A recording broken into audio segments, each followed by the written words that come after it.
하박국은 남유다의 마지막 시기에 활동한 선지자입니다. 대강의 연도는 BC 600년경입니다. 그 당시 남유다는 불의와 우상숭배가 가득한 땅이었습니다.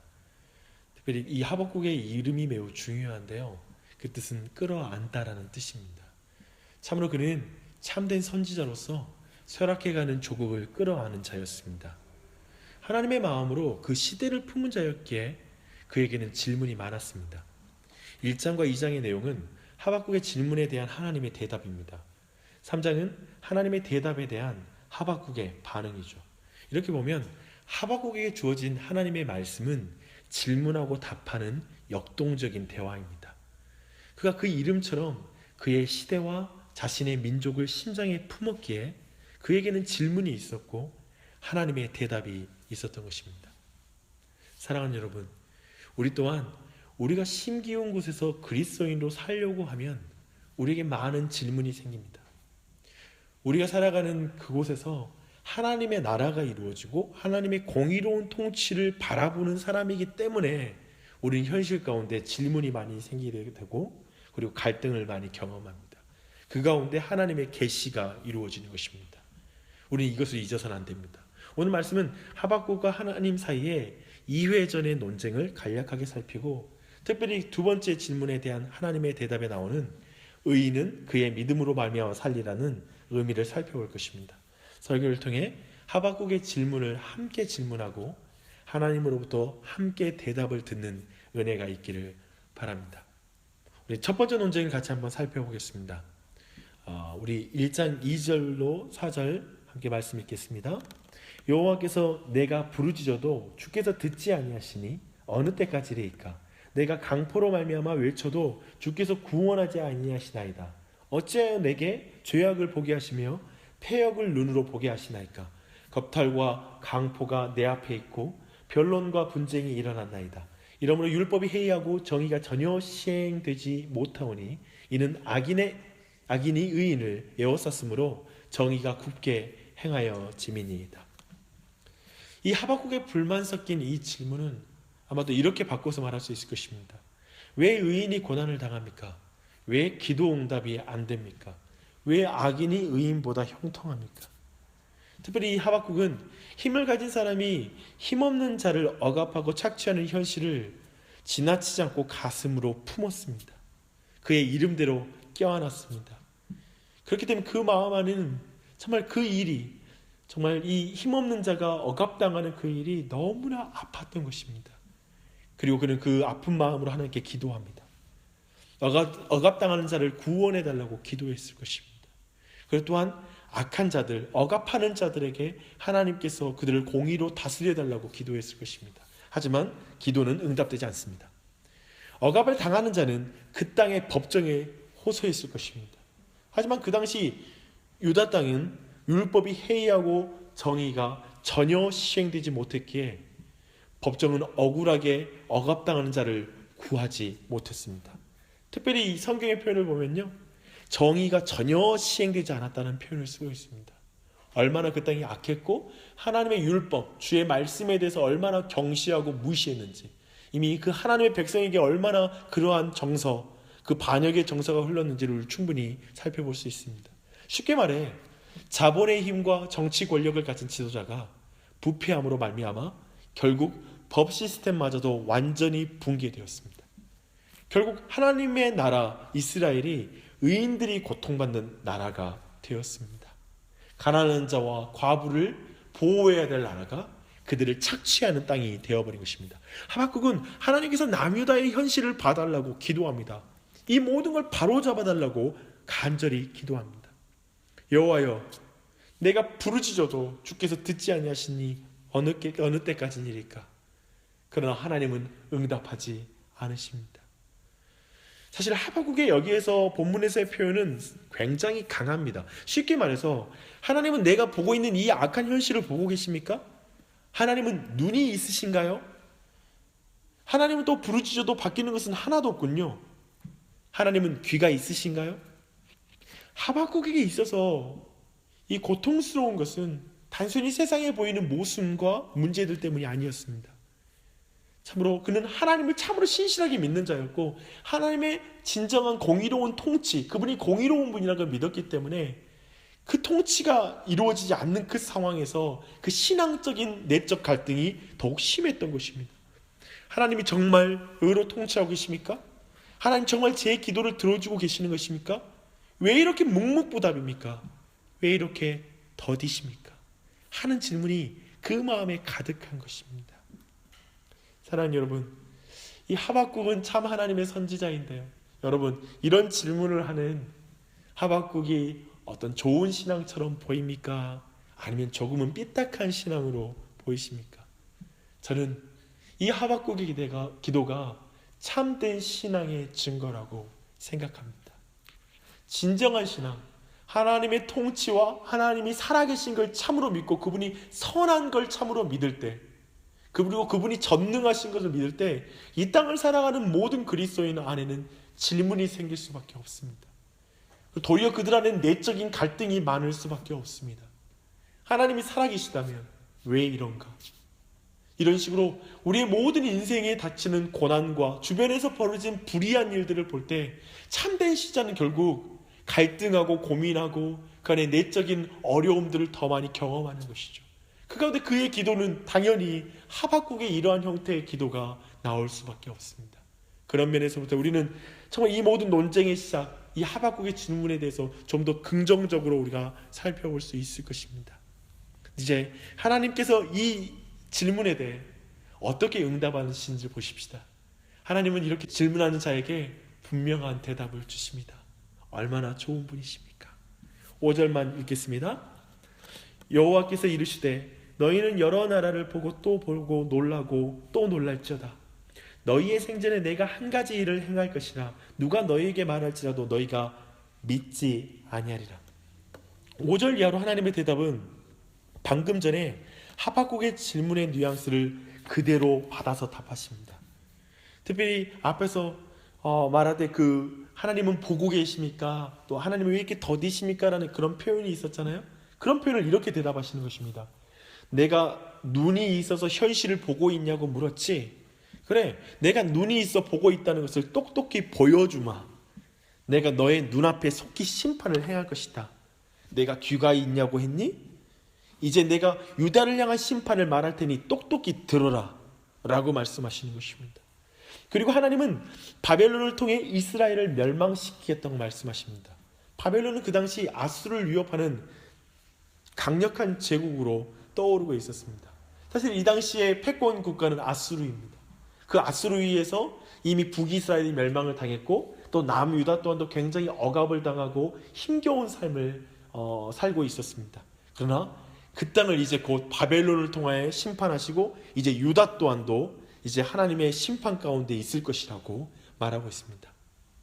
하나님의 구원이 더디다고 생각했던 이 하박국에게 하나님은 그의 심판을 표범과 같고 독수리에 비교하면서 이제 이 바벨론을 통하여 신속하게 그 심판이 이루어질 거라고 말하고 있습니다. 모든 동물 중에 아마도 이 표범과 독수리는 매우 빠른 동물이라고 우리가 충분히 알고 있습니다. 이제 그렇게 비유를 통하여 이 짐승과 같은 나라 바벨론을 통하여 실제로 이제 유다 땅이 멸망당할 것을, 신속하게 멸망당할 것을 말하고 있는 것입니다. 여러분, 이제 이 대답을 들은 하박국은 어땠을까요? 이제 그가 하나님의 말씀을 듣고 도리어 그는 시원함을 얻는 것이 아니라 그 내적으로 갈등을 갖게 됩니다. 13절 말씀을 보겠습니다. 주께서 눈이 정결하심으로 악을 참아보지 못하시며 패역을 참아보지 못하시거늘 어찌하여 거짓된 자들을 방관하시며 악인이 자기보다 의로운 사람을 삼키는데 잠잠하시나이까? 하박국 말합니다. 뭐라고요? 바벨론으로 유다를 심판하신다고요? 그것이 하나님의 의로운 통치입니까? 하나님은 모든 것을 보시고 정확하게 판단하는 분이 아닙니까? 그런데 더 악한 놈들로 유다를 심판하시겠다고요? 그게 무슨 말도 안 되는 방법입니까? 정말 판단력이 흐려지셨네요. 저는 하나님의 방법에 동의할 수 없습니다. 이제 하박국은 하나님께 가르칩니다. 그가 얼마나 하나님이 틀렸다고 확신했는지, 그리고 자신이 옳다고 생각했는지 그 자신감은 2장 1절에 잘 나타납니다. 내가 파수하는 곳에 서리라, 성루에 서리라, 그곳에서 내 질문에 대한 답을 듣겠나이다고 말합니다. 파수하는 곳, 성루, 이곳은 아마도 하나님께 가장 가까운 자리라고 위치적으로, 지리적으로 우리가 생각할 수 있을 것입니다. 그 위치에서 이제 자신감을 가지고 자신이 생각할 때, 자신이 보기에 분명히 하나님의 이 결정, 이 말씀은 틀렸다라고 생각하는 것입니다. 자신이 옳다는 이 깊은 자신감은 그가 현실을 보는 유일한 관점 때문입니다. 어떤 관점이었을까요? 최소한 유다가 바벨론보다 낫다는 확신입니다. 착하다라고 확신합니다. 선하다라고 확신합니다. 그래도 썩어도 준치라고 하나님의 백성 유다를 심판하기 위해 더 악한 바벨론이 하나님께 쓰임받을 수 없다고 확신합니다. 도리어 유다를 통하여 바벨론이 심판을 당해야 되는 것이죠. 아무리 악해도 그래도 준치 아닙니까? 바벨론에게 유다가 멸망하면 그것으로 하나님의 나라가 끝장나는 것이라고 생각한 것입니다. 그가 보기에 이것은 정말 공의로운 하나님의 처사가 아닙니다. 하박국이 보기에 이것은 옳지 않았습니다. 특별히 17절에서 그가 그물을 떨고는 계속하여 여러 나라를 무자비하게 멸망시키는 것이 옳으니까 이렇게 말합니다. 이것은 분명히 하나님이 잘못 보시는 것입니다 라고 말하는 것입니다. 이제 이 하박국은 방금 전에 유다 안에 이뤄지는 하나님의 공의가 시행되지 않는 것 때문에, 유다 안에 이 악한 자들 때문에 기도했다라면 이제 더 이상 유다를 향해서 악하다고 말하지 않습니다. 말씀을 한번 보십시오. 방금 봤던 13절에 의로운 사람이라고, 유다는 의로운 유다라고 이렇게 말합니다. 쉽게 말하면 심판 중에 의로운 자까지 멸망당하는 것은 전혀 맞지 않는다라고 이렇게 말하는 것입니다. 이제 하나님의 마지막 대답을 한번 보십시다. 2장 3절과 4절을 함께 읽겠습니다. 이 몫이는 정한 때가 있나니 그 종말이 속히 이르겠고 결코 거짓되지 아니하리라. 비록 더딜지라도 기다리라. 지체되지 않고 반드시 응하리라. 보라, 그의 마음은 교만하며 그 속에서 정직하지 못하나 의인은 그의 믿음으로 말미암아 살리라. 하나님은 지금 하나님 앞에 서 있는 하박국에게 정한 때에 바벨론도 심판을 받을 것이라고 분명하게 말씀하십니다. 그리고 실제로 이제 2장의 이후로는 그 땅의 5가지 죄에 대한 하나님의 심판과 저주를 분명하게 경고하고 계시죠. 저주하고 계시죠. 그리고 반복해서 말합니다. 분명히 그 땅을 심판할 것이라고 하나님이 말씀하시는 것입니다. 그들도 회개하지 않으면 결국 하나님의 심판 앞에 있다는 것을 분명히 말하는 것입니다. 그들이 잘났기 때문에, 저 이방인 나라, 저 바벨론이 뭔가 하나님 앞에 특별하고 의롭기 때문에 심판하는 게 아니라 그들 또한 죄인이라는 걸 말하고 있습니다. 그리고 하나님께서는 쉽게 말하면 하나님께서는 단순히 이스라엘만 통치하는 분이 아니라 이 역사 가운데, 그 시대 가운데, 심지어는 이 온 우주를 악인을 통하여서 악인을 쓰실 정도로, 악한 사람을 써서 하나님의 일을 이루실 정도로 하나님은 그분의 계획과 목적을 온 땅 가운데 세심하게 분명하게 통치하고 다스리고 있다는 것을 분명히 드러낸 것이죠. 하박국이 가지고 있었던 모든 관념을 넘어서서, 그 관점을 넘어서서 하나님 더 크게 일하고 있다는 걸 지금 분명하게 말씀하고 있는 것입니다. 그리고 오늘 중요한 말씀, 살펴볼 말씀, 의인은 믿음으로 말미암아 산다라고 말씀하십니다. 분명한 심판주라는 걸 말할 뿐만 아니라 그분은 분명히 구원주라는 것을 분명히 말하는 것이죠. 분명히 아까 하박국의 논리에서는 저 이방 땅 바벨론을 통해서 유다가 심판을 당하면 모든 의인들도 다 멸망하게 될 것이고 하나님의 구원은 어디에 있느냐라고 이렇게 말하는 그 논리이지만, 하나님 분명히 말합니다. 의인은 믿음으로 말미암아 산다라고 말하고 있습니다. 그렇다면 이제까지 이 맥락을 통해서 의인은 믿음으로 말미암아 산다라는 그 의미가 분명해집니다. 지금 하나님의 백성 안에 온갖 부정과 억압이 가득합니다. 쉽게 말하면 교회 안에, 사회에서도 말할 수 없는 비상식적인 일이 벌어지고 있습니다. 하나님의 백성을 품은 사람들에게는 수많은 질문이 있습니다. 교회 안에 이렇게 울부짖는 자가 많은데 왜 바로 잡히지 않는 것입니까? 왜 교회마저도 이렇게 된 것입니까? 교회를 마음으로 품고 하나님의 교회, 하나님의 공동체를 품고 있는 하박국은 그만큼 깊은 상처를 받고 있습니다. 그래서 그 상처로 하나님을 향하여 불만이 가득한 것입니다. 여러분, 그렇지 않습니까? 이 시대의 교회 또한, 이 시대의 참된 믿음의 사람들, 교회를 가슴으로 품는 사람일수록 그 사람 많은 상처를 받게 됩니다. 믿음이 좋은 사람일수록 교회에서 더욱 고통을 당하게 됩니다. 교회에 사랑이 많은 사람일수록 더욱더 교회에서 십자가를 칩니다. 참아야 합니다. 고통을 당합니다. 그런 일은 그때에도 있었고 지금도 동일합니다. 그리고 그 사람들에게는 계속해서 하나님께 질문하지 않을 수가 없습니다. 하나님, 정말 이 교회를 하나님이 통치하십니까? 하나님이 이 시대를 다스리고 있습니까? 라고 이렇게 질문할 수가 밖에 없는 것입니다. 잘 보십시오. 저는 많은 목회자 그리고 이 땅의 교회의 현실을 볼 때 어쩌면 그렇게 불의하고 하나님을 경외하지 않는 사람이 항상 중요한 위치에 있는 것입니까? 그리고 참 십자가의 길을 걷고 바르게 목회하고 신앙하는 사람들이 왜 그렇게 십자가의 길과 좁은 길을 걷는지 이해할 수가 없습니다. 그러나 그 원리는 이 하박국의 시대에도 동일하게 있었고 지금도 동일하게 반복되고 있다는 것입니다. 사랑하는 여러분, 그렇게 우리가 기도해도 응답되지 않게 하나님이 정말 의롭게 교회를 통치하시는가 싶습니다. 그것으로 기도했는데 하나님은 세상을 통해 교회를 심판하신다고 도리어 말하고 있습니다. 세상의 교회가 수치를 당하고 비웃음을 사는 방향으로 교회를 고치겠다고 하는 것입니다. 지금 이 시대에 동일하게 그 일이 벌어지고 있죠. 그러니 하박국은 그것은 아니다라고 또한 외칩니다. 왜냐하면 그래도 교회를 사랑하니까요. 그렇지 않습니까? 이 시대 지금 한국교회 현실을 보면서 세상 속에 지탄을 당하고 세상 법정에 교회가 정죄당하는 것을 보면서 우리 또한 의로운 자들의 마음 안에, 그리고 하나님의 은혜를 받는 자 안에 마음 또한 동일하지 않습니까? 아니요, 하나님, 그래도 이 세상에게 교회가 이렇게 돼서는 안 되죠. 그러면 마치 우리의 눈에는 이제 한국교회는 더 이상 일어날 소망이 없는 것처럼 보이고 이제 더 이상 한국교회 안에 의로운 자마다 구원을 받을 수 없을 것처럼 보이는 현실 속에 우리가 살고 있다는 것입니다. 그래서 그때 우리는 외치는 것이죠. 유다가 악하지만 세상은 그에 비할 수 없이 악하지 않습니까? 하나님, 도대체 어떻게 하나님은 구원하시고 어떻게 심판하신단 말입니까? 우리는 하나님의 통치 방법을 도저히 이해할 수 없습니다 라고 이렇게 말하는 것입니다. 그때 지금 말씀하시는 것입니다. 오직 의인은 믿음으로 말미암아 사리라. 이 부분을 특별히 영어로 이렇게 표현한 문구를 보았습니다. Trusting God when it makes no sense. 즉, 어떠한 것을 현실 속에서 우리가 느낄 수 없을 때, 심지어는 하나님께서 불의해 보일 때에도 하나님을 신뢰해라.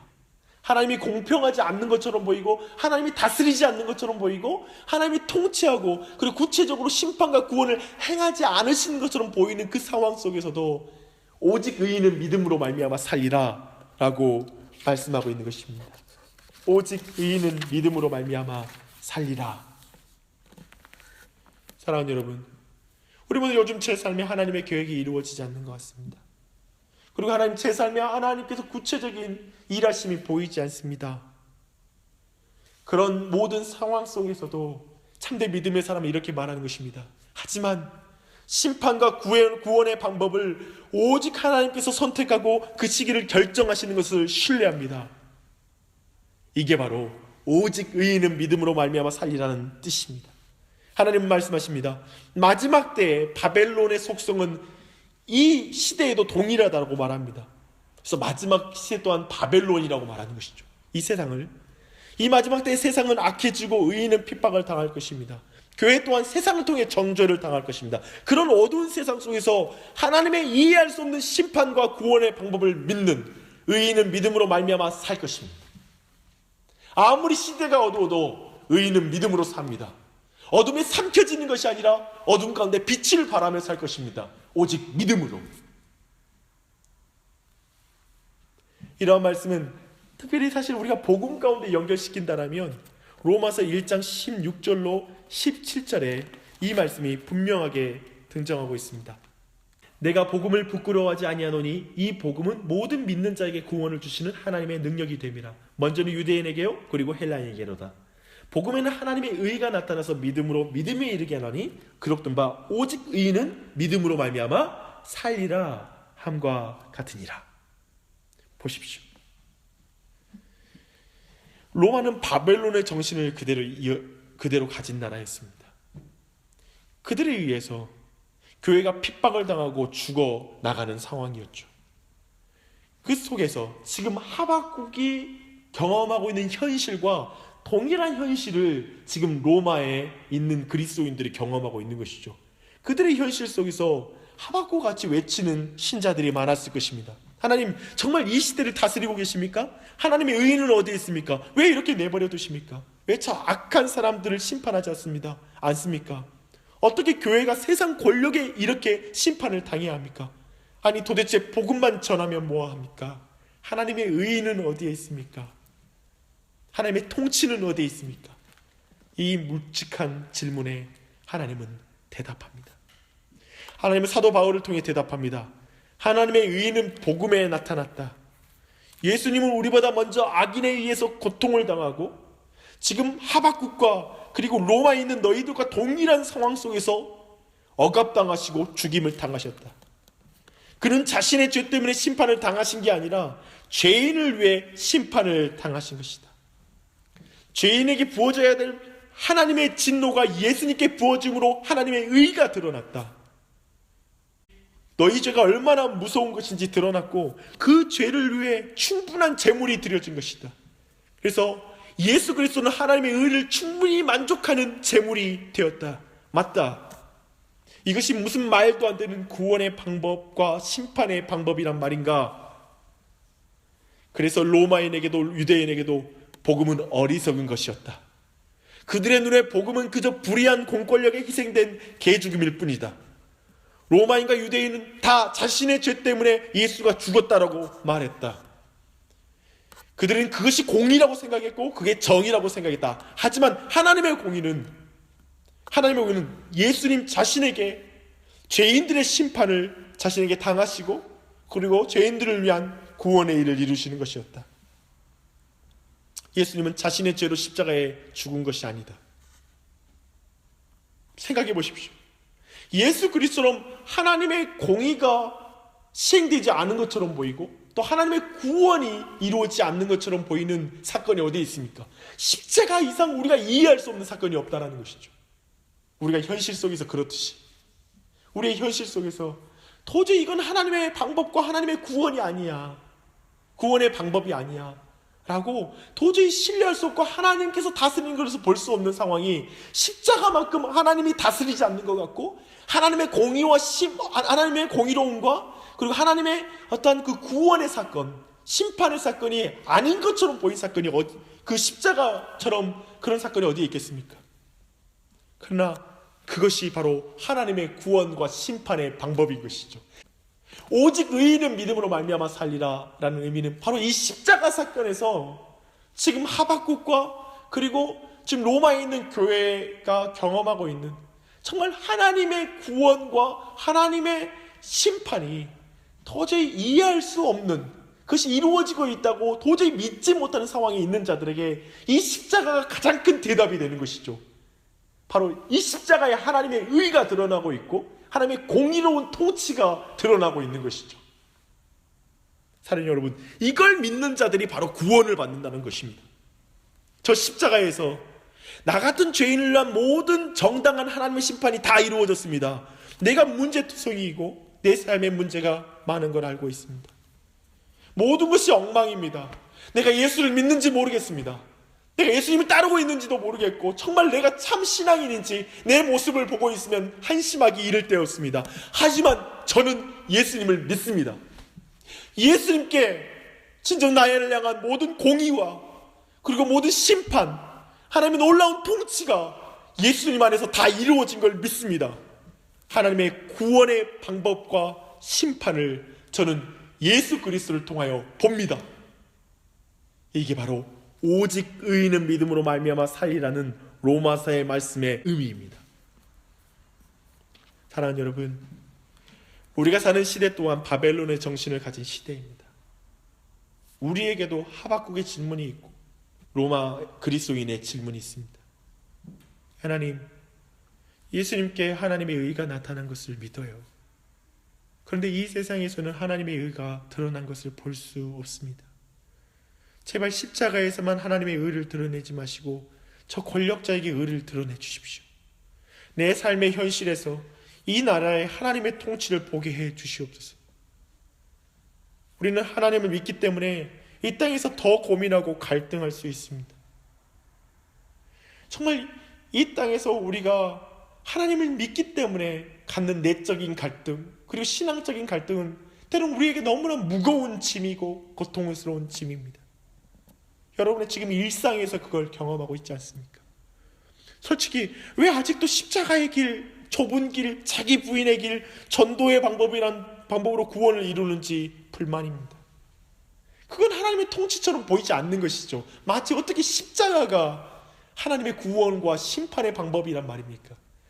실제로 지금도 그것이 반복되고 있는 것에 대해서 우리는 도저히 이해를 못하는 것입니다. 왜 이렇게 세상은 돌아가는 것입니까? 왜 하나님 내 인생을 이런 길로 인도하십니까? 그때 말하는 것입니다. Trusting God when it makes no sense. 사랑하는 여러분, 주님 그리스도를 통하여 우리에게 분명한 하나님의 통치를 보여주고 계십니다.